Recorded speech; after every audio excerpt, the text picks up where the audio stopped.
Salut à tous les amis, bienvenue sur Carton Rouge TV. On se retrouve pour le débrief de cette rencontre Saint-Étienne-Paris FC. Victoire des Parisiens à Geoffroy Guichard. 1-0. Alors j'enregistre ce débrief juste après la rencontre derrière le stade Geoffroy Guichard. Alors au départ je vous avais dit que je le ferais devant, mais il pleuvait, c'était compliqué. Là on profite d'une accalmie pour enregistrer ce débrief.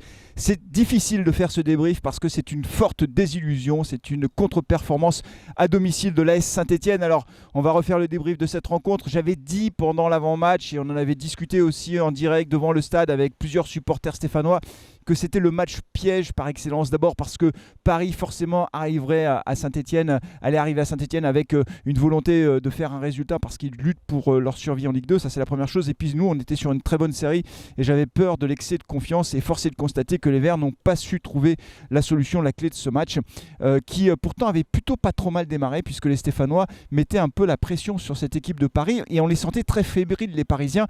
Plusieurs fois le gardien s'est un petit peu déchiré, la défense dégageait un peu n'importe comment et j'ai le sentiment que c'est sur cette période, ces 15-20 premières minutes qu'on a un peu loupé le coche parce qu'au fil du temps en fait ce qui s'est passé c'est que Paris a pris confiance, on l'a vu notamment sur la deuxième partie de la première mi-temps, à partir de la 25e minute, et ben là les Parisiens ont pris un petit peu le jeu à leur compte. Alors ils ne se sont pas montrés très dangereux, Etienne Green n'a eu aucun arrêt à faire en première mi-temps, mais on sentait que les Verts n'arrivaient plus finalement à prendre la possession de balle et à monter le ballon devant les buts du gardien parisien. Il y a eu une petite occasion avec un centre de Rivera qui a été détourné par le gardien, mais ça c'est pas allé au fond. Et au fond les Stéphanois se sont créés peu d'occasions sur cette première mi-temps, quasiment pas d'occasions, alors qu'on sentait quand même Paris en début de match assez fébrile.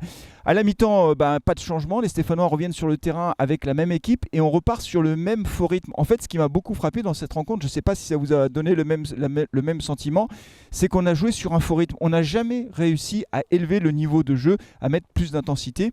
Et ce qui devait arriver arriva. Malheureusement, à la 72e minute de jeu, les Parisiens ont ouvert le score avec Gori qui a récupéré un ballon et qui a trompé Etienne Green. Alors, ce qu'il faut noter quand même, c'est qu'il y avait eu des changements juste avant, avec notamment des changements, alors je ne vais pas ouvrir le débat maintenant, mais on a retrouvé un coaching incompréhensible de Laurent Batlos, puisqu'il a changé sa défense, et ça c'était très surprenant. Il a fait sortir Michael Nadé, qui en défense centrale honnêtement avait fait le boulot, il avait fait plutôt un bon match, et il a fait rentrer Ben Taïg, qui s'est retrouvé donc à la place de Petro sur le côté gauche, et Petro est revenu dans l'axe. Et on a pris le but, dans les 2 minutes qui ont suivi ces changements. Vraiment, alors c'est peut-être pas de chance, mais c'est vrai qu'on a toujours du mal à comprendre comment on peut faire des changements en défense centrale en cours de match, à part une blessure d'un joueur.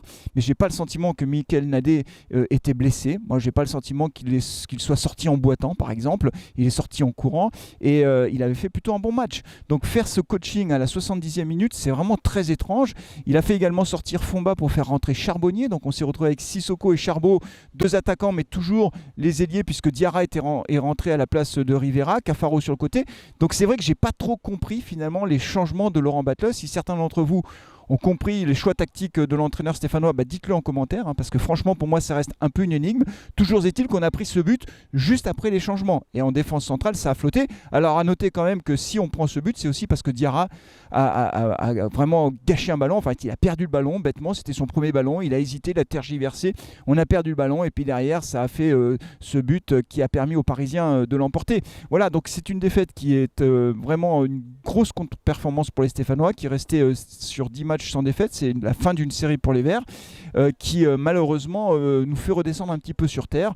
Voilà, terminer l'euphorie, il va falloir se remettre à bosser sérieusement, même si je ne dis pas qu'ils n'ont pas bossé sérieusement, mais en tout cas il va falloir remettre le cœur à l'ouvrage, sachant que le prochain déplacement sera très difficile. Ce sera un déplacement à Auxerre et que là il va falloir tout de suite réenclencher avec des résultats et au moins aller chercher peut-être le match nul à Auxerre, parce que ce sera un déplacement encore une fois qui sera extrêmement difficile. Ce qui est sûr, c'est que pour nous c'est la fin d'une série et ça c'est vraiment une grosse déception, parce qu'en plus le stade était plein, c'était les 90 ans de l'AS Saint-Étienne, donc on espérait vraiment voir les Verts prendre la tête du classement. Mais encore une fois, voilà, c'est aussi ça le football, c'est quand on joue contre des équipes qui paraissent moins fortes, on n'est pas à l'abri d'une surprise. Et là, en l'occurrence, c'était une mauvaise surprise pour les Stéphanois qui s'inclinent donc à domicile. Parmi les performances individuelles, je ne vais pas donner les notes de tous les joueurs, mais c'est très difficile de sortir un joueur dans ce match. J'ai l'impression qu'il n'y a personne qui a vraiment survolé son match. À noter quand même, je le dis parce que c'est quelqu'un que j'aime plutôt, mais la rentrée très décevante de Charbonnier, vraiment, à chaque fois qu'il rentre, Charbot, il fait les mauvais choix. Hein. Là, il est rentré, il a eu 20 minutes de jeu, mais à chaque fois, il a fait les mauvais choix. On sent qu'il ne s'est pas remis de sa blessure, à tel point que je me demande vraiment s'il faut continuer à le faire rentrer en cours de match. On en est là aujourd'hui. Charbonnier n'apporte plus rien quand il rentre en cours de match. Alors, c'est pas à cause de lui qu'on a perdu, hein, parce que franchement, l'équipe a été globalement très moyenne. Elle a été en dessous de ses prestations précédentes. Voilà, et c'est vrai pour tous les joueurs. Hein. On pourrait citer Tardieu qui n'a pas été non plus excellent, je trouve. Fomba non plus.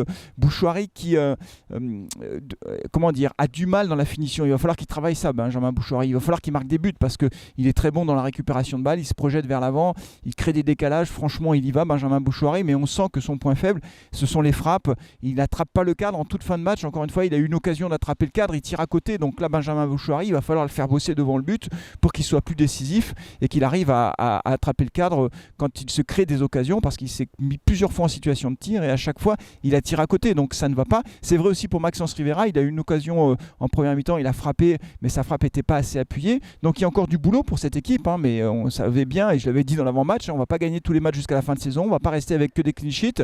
On l'a vu, ça y est, c'est la fin de série ce soir. Il va falloir se remettre à bosser en espérant quand même, et ça c'est la petite interrogation pour Auxerre, et je vais terminer la vidéo là-dessus. J'espère qu'on va quand même récupérer Batu Bisinka et Wadji, parce qu'on voit bien qu'on est juste dans l'effectif. Alors pas au milieu de terrain, parce qu'on a vraiment beaucoup de milieu de terrain, on a vraiment beaucoup de remplaçants, mais défensivement on voit bien que dès qu'on a un joueur suspendu ou un joueur blessé, on n'est plus bonjour, bienvenue, on n'est plus capable de le remplacer. Voilà. Et merci bien, allez les Verts.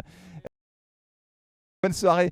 Et donc on a besoin de renfort dans la défense et puis à l'attaque aussi. Dès qu'on a un joueur qui est blessé, on voit bien qu'on est un petit peu juste. Voilà, ce sont les joueurs aussi du débrief en direct. Elle était très gentille cette dame, je ne sais pas qui c'était, mais c'est comme ça. Merci beaucoup d'avoir suivi ce débrief les amis. On se retrouvera pour l'avant-match face au... Je serai en live bien entendu. Merci beaucoup d'avoir été nombreux. Bon, Geoffroy Guichard sous la pluie. Et puis je vous dis à très bientôt. Comme on dit toujours, prenez soin de vous, de vos proches et allez les Verts. Ciao.